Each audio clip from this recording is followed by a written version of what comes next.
Wally, kina Esmeralda to ah. Dinadala mo ba ako sa kanya? Tinakot kasi ko na Esmeralda eh. Sabi niya pag hindi daw ito binalik sa kanya, hindi ko na daw makikita si nanay. Sorry, Ate Alice. Sorry talaga. Huwag ka na umiyak, Wally. Naintindihan kita. Ginagawa mo to kahit labag sa kalooban mo. Tayo na. Puntahan na natin si Alice. Esmeralda, para mo ng awa. Huwag mo sasaktan ang anak ko.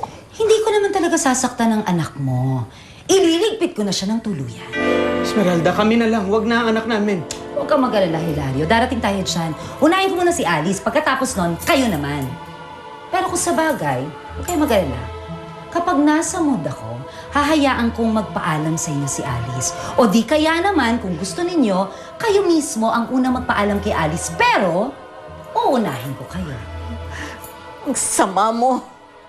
Ang sama-sama mo. Oo naman. Hindi ko naman dinidinayan.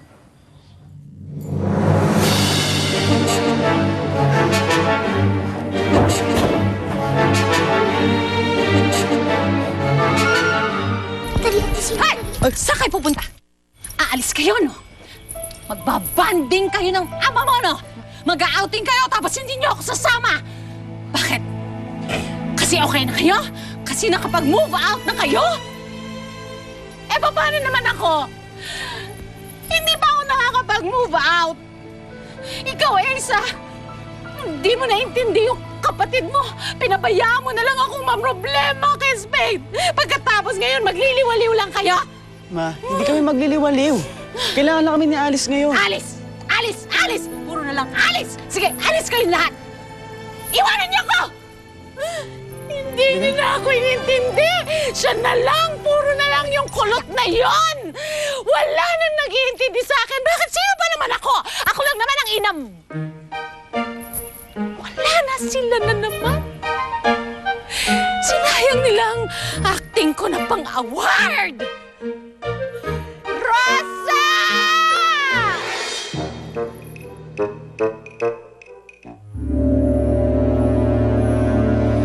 Wally, lumipad ka na lang. Baka mamay maabutan pa tayo dito ni Esmeralda eh. Hindi po ako makalipad, Ate Alice. Hindi po ako masaya.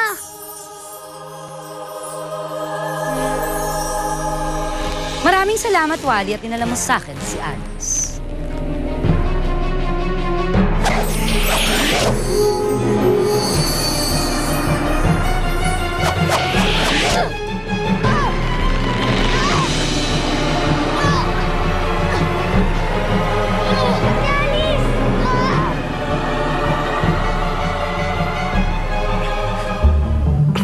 Anong ginagawa mo?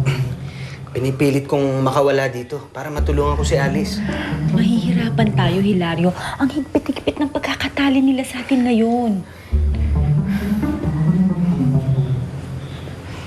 Alam ko na. Ay, sorry. Nakalimutan ko, nakadikit pala kayo sa akin. Urong tayo doon. Kukunin ko yun. Sandali.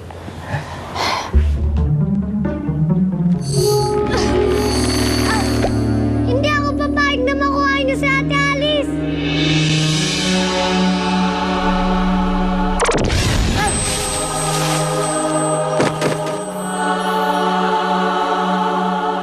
Kawawa naman si Wally. Ginamit siya ni Esmeralda para lang makuha si Ate Alice. Hindi balik, Eli. Ligtas natin sila. Sigurado pa tayo na kila Esmeralda sila pupunta. Wala naman pong lugar silang mapupuntahan.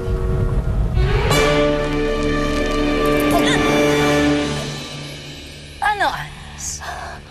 Ano ang pakiramdam na natatalo, ha? Ilang beses mong pinaramdam sa akin yan. Pero ngayon, hindi na ako papayag. Ako na ang magtatagumpay. Tagal mo akong pinahirapan. Una, pinagpanggap mo kong nanay mo.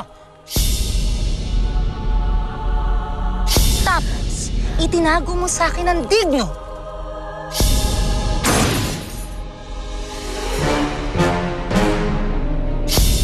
Pinahirapan mo ko. Ilipat sa akin ang kapangyarihan ng digno. Tapos nilagyan mo ko ng peklat sa mukha.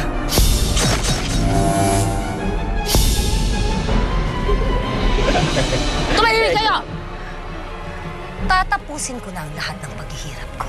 Oras na para singilin kita, Alice. Tingnan ko lang kung magawa mo pang bumungis-ngis.